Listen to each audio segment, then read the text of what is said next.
안녕하세요. 암호화폐 다들 한 번쯤은 들어보셨죠? 근데요, 모든 암호화폐가 똑같지는 않다는 사실 알고 계셨나요? 오늘은 바로 그 이야기를 좀 해볼까 합니다. 자, 그럼 이런 질문을 한번 던져볼게요.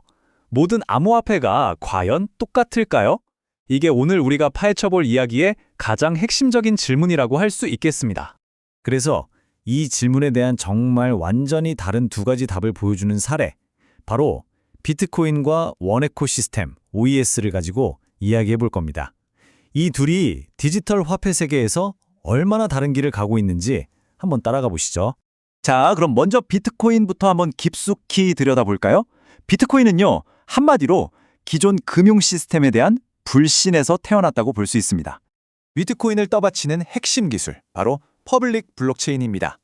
이게 뭐냐면요, 말 그대로 누구나 정말 아무런 허가 없이도 참여하고 모든 거래 기록을 들여다볼 수 있는 완전히 개방된 찰중앙 네트워크라는 뜻이에요. 중앙에서 누가 통제하는 게 아니라 투명성과 자유를 최우선으로 하는 거죠. 그래서 비트코인에 붙은 별명이 바로 디지털 금입니다. 이 말 안에 핵심 가치가 다 담겨 있다고 볼 수 있는데요. 우리가 실물금을 안전자산으로 생각하는 것처럼 비트코인도 전 세계 시장에서 가치를 저장하는 수단으로 인정받고 있다는 거죠. 비트코인의 가장 큰 강점이 뭐냐고 묻는다면 바로 이거예요. 공개된 시장에서 언제든지 현금으로 바꿀 수 있다는 것. 그러니까 24시간 돌아가는 수천 개의 거래소에서 수요와 공급에 따라 가격이 정해지잖아요. 이 막강한 글로벌 유동성이야말로 비트코인의 가장 큰 힘이라고 할 수 있습니다. 자, 그럼 이제 완전히 다른 그림을 한번 볼까요? 바로 OES, 원에코 시스템입니다. 비트코인이 열린 개척지였다면 OES는 마치 담장 안의 정원 같아요. 기존의 금융 규제를 지키기 위해 만들어진 그런 화폐입니다. 그래서 기술 기반도 퍼블릭이 아닌 프라이빗 블록체인입니다. 이건 비트코인과 정반대 개념이죠. 아무나 들어올 수 없어요. 왜 이렇게 만들었을까요? 바로 불법적인 사용을 원천적으로 차단하고 신뢰할 수 있는 상거래 환경을 만들기 위해서입니다. 허가받은 사람만 참여할 수 있는 일종의 회원제 네트워크라고 생각하시면 돼요. OS의 가장 중요한 목표는요, 외부 시장에서 가격이 오르내리는 게 아니에요. 바로 내부 구매력을 지키는 겁니다. 이게 무슨 말이냐면 이 OS 생태계 안에서 물건을 사거나 서비스를 이용할 때 그 가치가 안정적으로 유지되는 것, 거기에 초점을 맞췄다는 거죠. 바로 이 점이 핵심입니다. 우리가 잘 아는 바이낸스나 코인베이스 같은 그런 공개 거래소랑은 아예 별개로 움직여요. 덕분에 외부 암호화폐 시장의 엄청난 가격 변동성에서 자유로울 수 있는 거죠. 실제 상거래에서 쓰려면 가격이 안정적이어야 하잖아요. 바로 그걸 목표로 하는 겁니다. 자, 이제 이 두 가지를 한번 나란히 놓고 비교해보면 그 차이가 정말 극명하게 드러납니다. 이 서로 다른 철학이 현실에서는 어떤 차이를 만들어내는지 지금부터 하나하나 짚어보겠습니다. 이 표를 보시면 한눈에 정리가 되실 거예요. 구조부터 볼까요? 비트코인은 탈중앙화된 퍼블릭, OES는 중앙에서 관리하는 프라이빗. 신원 확인 방식도 완전히 다르죠.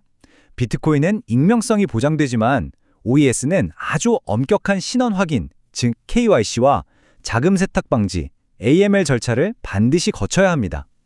가격 결정 방식이나 핵심 가치, 용도까지 모든 면에서 정반대의 길을 걷고 있죠. 자, 그럼 여기서 몇 가지 중요한 포인트를 좀 더 자세히 살펴보겠습니다.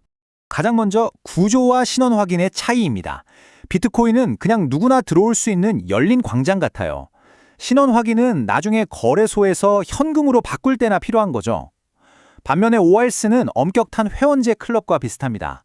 참여하려면 고객 확인제도, 즉 KYC를 통과해서 내가 누구인지를 명확히 밝혀야만 들어갈 수 있습니다. 이런 구조적인 차이는 가치를 어디서 찾느냐의 문제로 바로 이어집니다. 비트코인의 가치는 전적으로 외부 시장에 달려 있어요.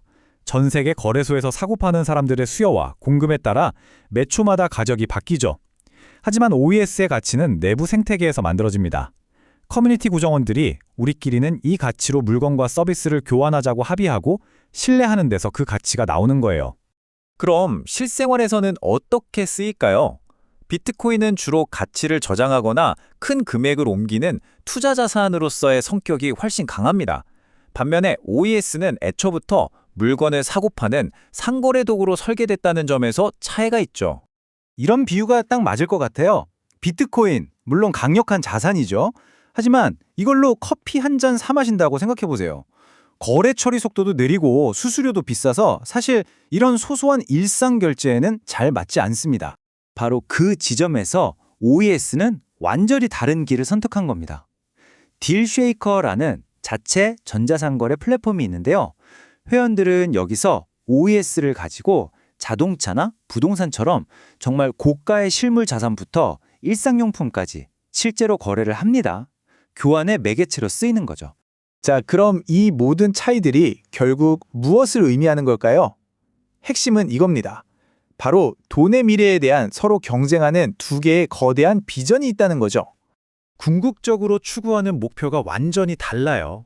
비트코인은 전통 금융 시스템을 대체하거나 보완하는 일종의 글로벌 준비 자산이 되려는 큰 그림을 그리고 있습니다. 반면에 OES는 특정 상업 네트워크 안에서 쓰이는 아주 실용적인 생태계 결제 도구를 지향하고요. 그래서 다시 한번 강조하지만 이건 어느 쪽이 더 좋다의 문제가 아닙니다. 암호화폐란 무엇이어야 하는가에 대한 근본적인 철학의 차이인 거죠. 하나는 자유시장의 투자 자산이 되어야 한다고 믿고 다른 하나는 신뢰 기반의 교환 수단이 되어야 한다고 믿는 겁니다. 자, 오늘 이야기를 마무리하면서 여러분께 이런 질문을 한번 던져보고 싶습니다. 화폐의 미래는 과연 어떤 모습일까요? 비트코인처럼 하나의 거대한 열린 시장으로 통합될까요? 아니면 OES처럼 목적에 따라 나뉜 여러 개의 닫힌 경제 공동체들이 공존하게 될까요? 앞으로 우리가 계속해서 지켜봐야 할 흥미로운 질문이 아닐까 싶습니다.